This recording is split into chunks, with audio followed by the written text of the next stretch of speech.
C'est une grâce qu'il obtient de l'Éternel. Il faut réfléchir, il faut discerner pour trouver le conjoint de ta vie. Et il faut réfléchir, il faut discerner pour trouver le conjoint de ta vie. Chaque jour que Dieu fait, je pense à toi, le jour et la nuit. Je marche dans la nuit, je marche dans le jour, fatigué, mais je le fais pour l'amour. Et il faut réfléchir, il faut discerner pour trouver le conjoint de ta vie. Et il faut réfléchir, il faut discerner pour trouver le conjoint de ta vie. Wow, wow, wow, wow, wow, wow,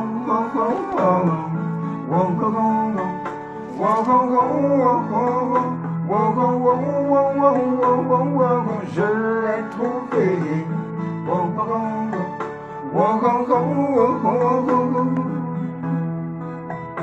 Tous les jours je me bats pour que nous soyons en joie.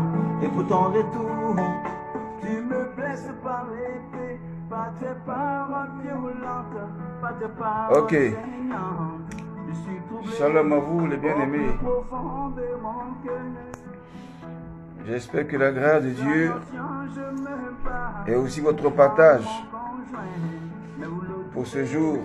Que le Seigneur nous fait grâce de vivre en bonne santé.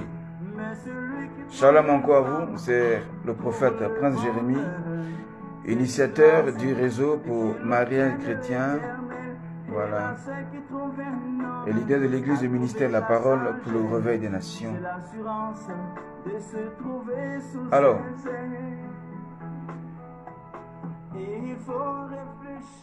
comme je dis, j'ai un message à partager avec vous, un enseignement que je voudrais vous donner, voilà, toujours lié à cette histoire du mariage.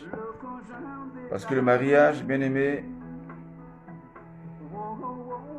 après la création, le mariage fut la deuxième œuvre que Dieu a commencé dans la vie des hommes. Voilà. Sinon que spirituellement, le mariage est le commencement, voilà, de la relation entre Dieu et les hommes sur la terre. Voilà. Donc nous allons prier pour recommander ces 1 heure entre les mains du Seigneur. Voilà.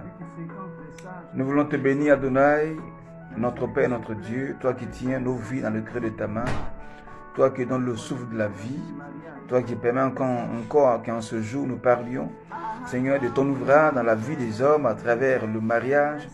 Nous voulons te recommander ces 3 grands secrets, Seigneur, de la relation à distance que nous vivons avec toi et aussi des relations à distance que nous vivons entre les humains.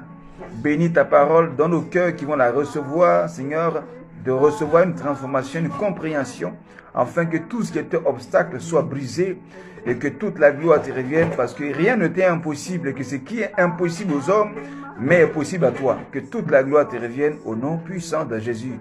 Amen. Alors, les amis, voici ce que j'ai à partager avec vous aujourd'hui. Notre thème, c'est voilà, les trois grands secrets, voilà, pour la gestion d'une relation à distance. Les 3 grands secrets d'une relation à distance. Alors, on va lire ce premier secret. Voilà. Comme je disais, le mariage est la deuxième, sinon que la première œuvre spirituelle que Dieu a établie entre les hommes et lui. Notre relation, nos vies spirituelles entre Dieu et les hommes révèlent un mariage spirituel. Voilà, c'est une relation spirituelle, un mariage spirituel, voilà, une communication spirituelle. En effet, une vie à deux, entre Dieu et les hommes, c'est un mariage spirituel. Alors,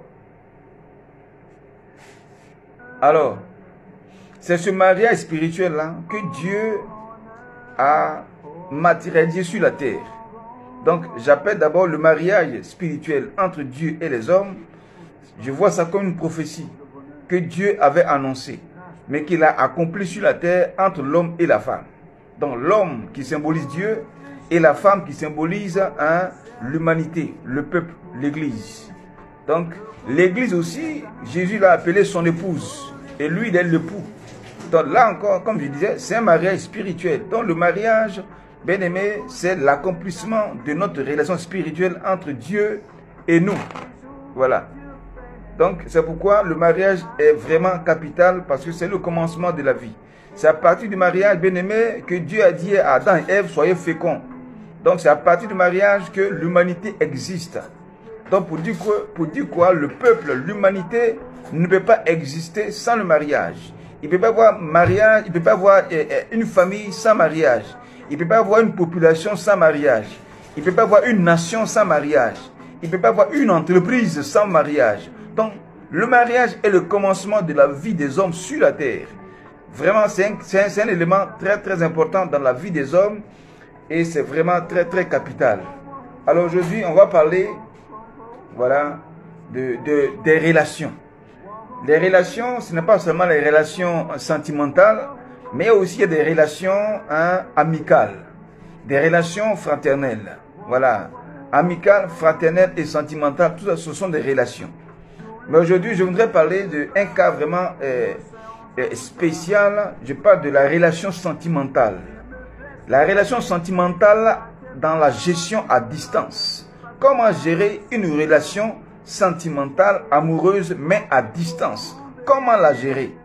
C'est de ça que je voudrais parler, parce que ce n'est pas tout le monde qui est appelé, voilà, à avoir une relation à distance. Voilà, mais beaucoup sont appelés à avoir des relations côte à côte, des relations directes, voilà, sentimentales directes, côte à côte. Ça veut dire quoi? L'homme ou la femme que tu recherches, mais l'homme que tu recherches, il est ton voisin, et vous habitez le même quartier, vous êtes dans le même pays. Voilà, même si vous êtes dans le même pays, mais il peut habiter à l'intérieur ou bien hors de ta ville. Ça devient une relation à distance. Il y a ceux qui gèrent des relations à distance d'un pays à un autre pays. Voilà, d'un continent à un autre continent. Ça aussi, ce sont des relations à distance.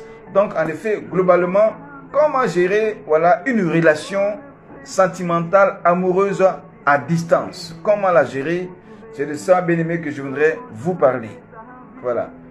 Donc, il y a 3 grands secrets pour gérer cette relation à distance-là. Alors, le premier secret, c'est la communication. La communication. La communication, c'est très important. Comme je disais, que notre vie avec Dieu est un mariage spirituel.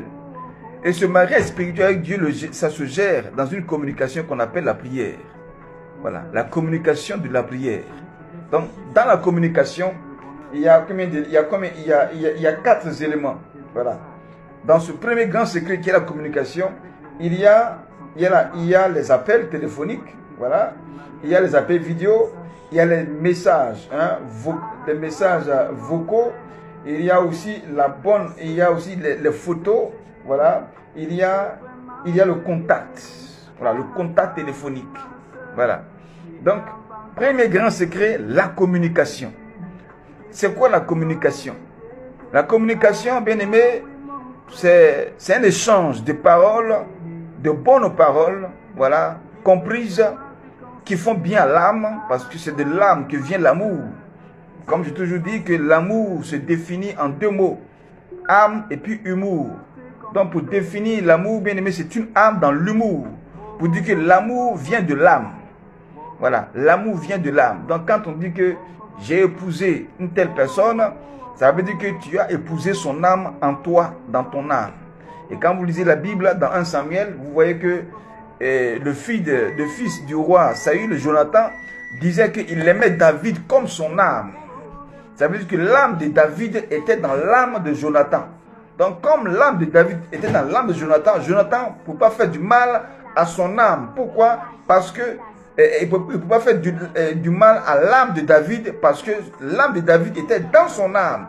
Donc s'il touchait l'âme de David, il risque lui-même de se faire du mal. Vous voyez? Donc voici la raison pour laquelle